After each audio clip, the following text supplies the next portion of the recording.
नाजरीन, रूस और यूक्रेन की जंग से मुतल्लिक रिपोर्ट आपने देखी, जिससे पता चलता है कि जंग किस तरह तबाही ला रही है। रूस की फौज कई यूक्रेनी शहरों का मुहासरा किए हुए है। रूस ने अब यूक्रेन के मगरबी शहरों को भी हदफ बना लिया। जंग की वजह से तेल की कीमतें रिकॉर्ड सतह पर पहुंच गई हैं। दुनिया भर की स्टॉक एक्सचेंज भी शदीद मंदी का शिकार हैं।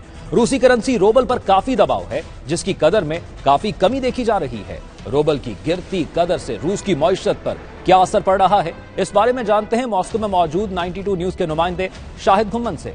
शाहिद घुम्मन, बताइएगा, रूस की करेंसी रूबल डॉलर के मुकाबले में किस कदर मंदी का शिकार है? इस जंग के क्या असर पड़ रहे हैं?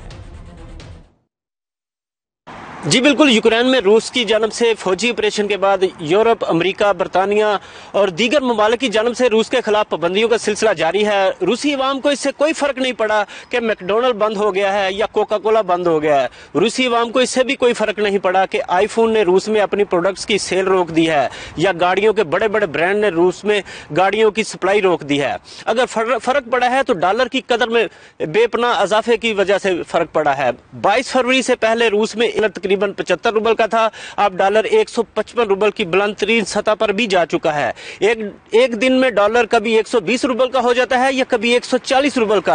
आज सुबह डॉलर 140 रूबल का था। डॉलर के इस उतार चढ़ाव से रूस में कारोबारी जिंदगी बहुत मुतासर हुई है।